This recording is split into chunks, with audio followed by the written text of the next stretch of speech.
Hello and welcome to this week's beginner's guide. Today we will be covering how the Amazon race, the Davar race, the Promethean class, and the Xeno Plague class can terraform the climate and terrain of a sector, as well as how a few classes can add hazards to sectors. Now, you may be wondering, why should I care about this?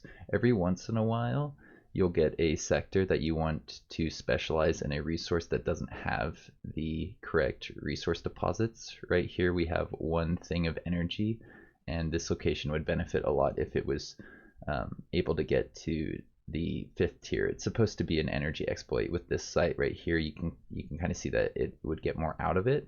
So you may want to just drop something like this on here. That gives you a second lightning bolt. Where is he? There he is. Now we have a second lightning bolt here, and that means that this can be a little bit more productive in the late game.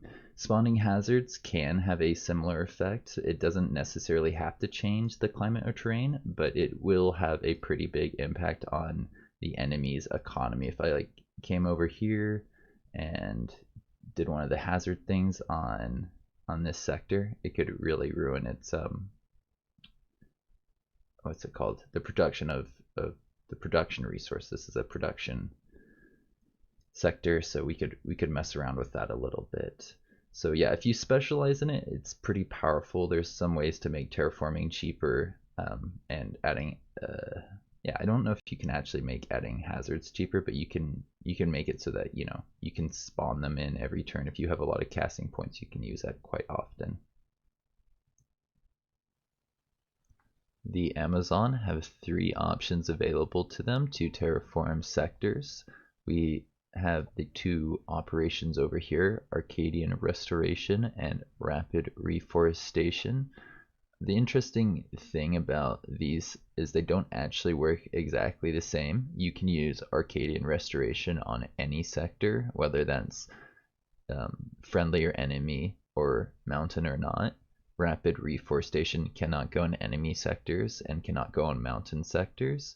And on top of that, when you actually use this, it, as far as I can tell, does not replace existing terrain. This is added on top of, I think it's the ruins is the terrain. So now we have forest and ruins, and we can get a lot out of that sector. If I transform something into Arcadian, it takes that stuff away. I think, yeah, I've got something up here which we can demonstrate that on. We've got forest, Arctic. If I use this on here, it's going to take the Arctic and make it into Arcadian. So yeah, I think the forests, mountains, fertile plains, and ruins, they can exist together, but these guys over here, are they terrain or are these guys terrain? They're both listed as terrain. These 4 right here I think are exclusive. You can get one of those and only one of those, and that's why the Arcadian replaced the Arctic just a second ago. The tier 4 unit, the Arborean Queen, she has a little thing which allows her to spawn in forest sectors. Let's take them down to here to try and do that on this location. It doesn't have a mountain. If I took it up here, I wouldn't have the option available to me. So let's go here. And it takes 1 turn to have the same effect that we just saw on here with the operation. Now, if you have the right doctrines enacted with the Amazon, these are really, really good. Not only do you get the benefits of making your exploitations as efficient as possible with the these guys right here, with the ecological construction, you get +10 production for every forest sector, really, really nice. And you get +10 food for every Arcadian sector with the progressive cultivation. There's another one in here, another doctrine, which makes it easier to, what's it called? yeah, easier to use those operations. Clearing world hazards becomes 75% cheaper. That's nice, but I really think the main selling point on planetary cleanup is it makes it easier for you to use rapid reforestation and Arcadian restoration um, in conjunction with these guys to get very, very productive cities pretty early on. You just need to invest a bit of energy into it, and then you've got some really, really nice cities. The Davar have two options to terraform the climate or terrain of a sector. They have the Mountain Breaker operation, which makes uninhabitable mountain sectors habitable and turns the habitable sectors into fertile plains. So if I used it on this location here, we get some fertile plains. If I take it over to, I know there's some mountains around here. Here, this place, I can make it into, I thought there's another place around here. Oh, I already used it on this earlier. I was testing this out. I used it on that. It opened up that space, but only a little bit. Let's use it over here and see what we get on that mountain. If it's going to open up in a way that's useful to us or less useful to us. So it looks like there's no mountains in between here and here, and there's a little bit of mountains over there. So the sector can now be exploited. That's nice, but it's not that easy to maneuver through. You'd probably want to use a second round of the Mountain Breaker if you were doing this just to open up your territory and make it so that people can maneuver around. This isn't quite as the way I like it. I don't really like having mountains in the area unless like I have a long range of them, and that way I don't have to defend from that direction. But this is a good way to kind of like take that strategy and ruin it. If you blow up somebody's mountain range that they've been using to keep you from attacking, that's quite effective. This operation that we just used, it costs 120 energy and 12 operations, strategic operations points, which is a little bit more than what the Amazons have to spend on their terraforming. But I think it makes sense because they got two options. You've got one operation to do some terraforming with, and this in a lot of ways is more useful if you use it right. But the other one is a little bit easier to use. The Amazon operations, that is.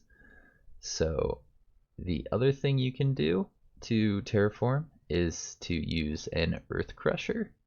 Over here we have one that's almost completed its excavation of this thing, and one over here that I can use to show off basically how you do this. You go to the center of sector, it takes 2 turns to crack it. It'll give you a lot of nice resources, but it turns the place into barren volcanic, which for the most part is pretty awful for most empires, but the Davar can get around it.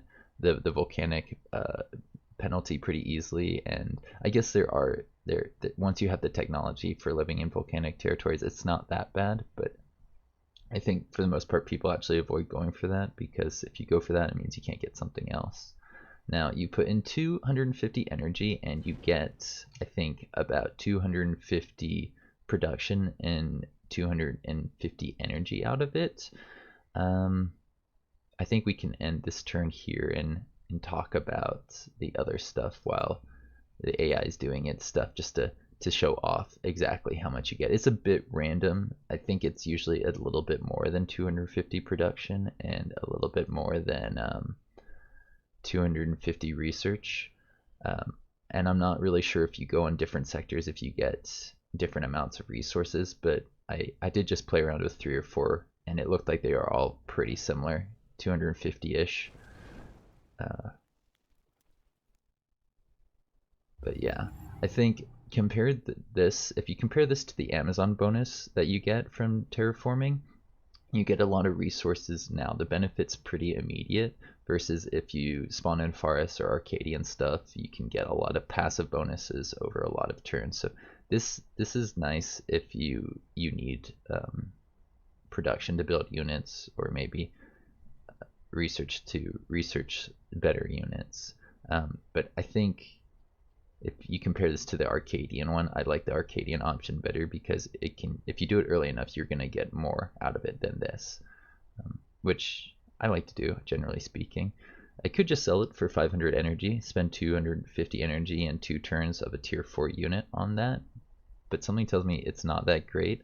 Spending 2 turns for a tier 4 unit and just like forcing it to sit there seems like really, really awful, not worth it. The Amazon only have to spend 1 turn and 50 energy to make a sector into forests. I get it, maybe it doesn't benefit you as much, but still it means you can move on to other things like fights that you wouldn't have been able to if this unit's kind of stuck here.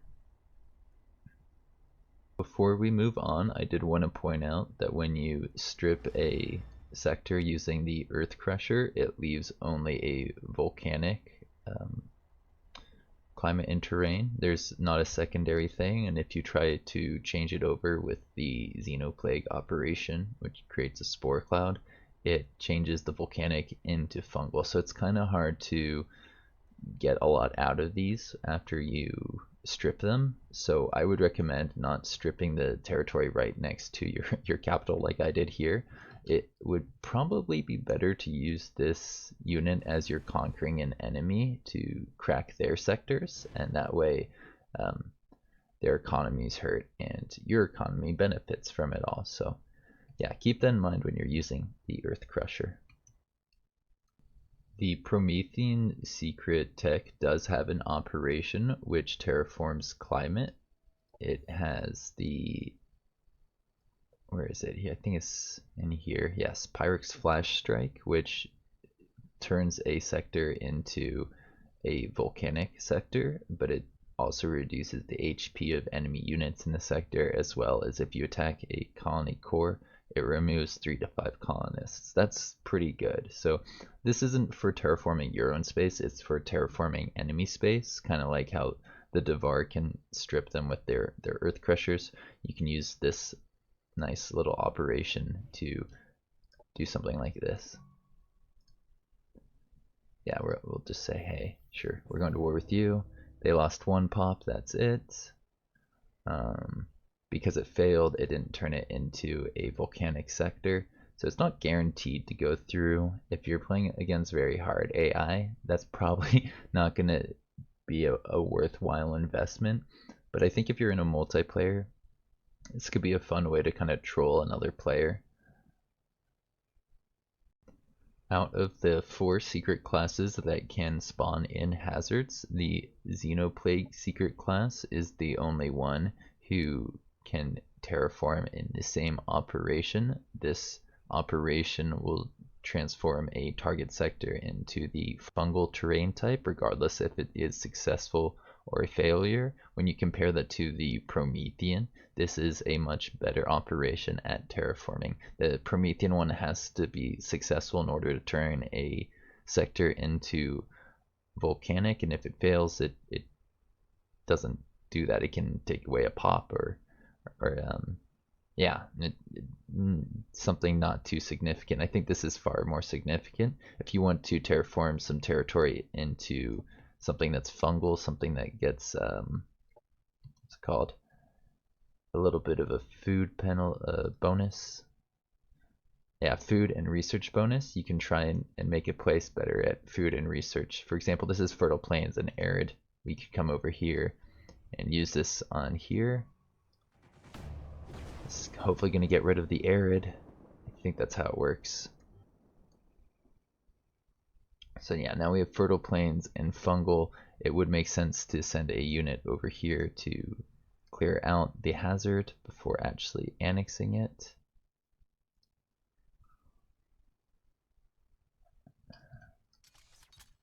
Yeah, we could clear it out before annexing it, but it is maybe not the best option. If you've got some racial abilities to do some terraforming, you may want to consider that before using this one.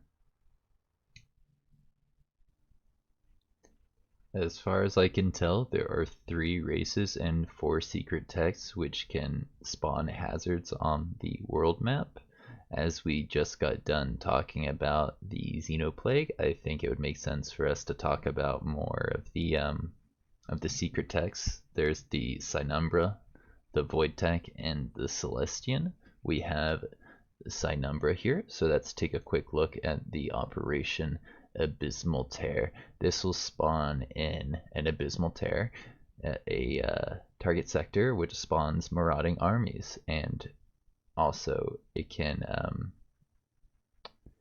deal 20% damage to all units in the sector. That's friendly or enemy, or I guess neutral. So keep that in mind. I think that secondary thing's pretty insignificant compared to all the economic devaluations that you get from that, as well as the marauding armies. Nobody wants to deal with spawning marauder armies. I could take this and spawn it right in there, but it's not very likely to go through if I spawn it right in the enemy territory. I think it'd make more sense to spawn one here, or maybe here, where it's really close to their space.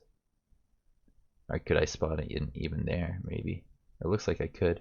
You don't have to see the center of it to launch the operation. Let's see what happens if I go there. So now they have a spawner that they have to deal with on their border. Pretty cool. Oh, I did want to mention that this is underneath Doomsday Tech before we go to the next thing. A lot of the other things that spawn in hazards are Doomsday Tech.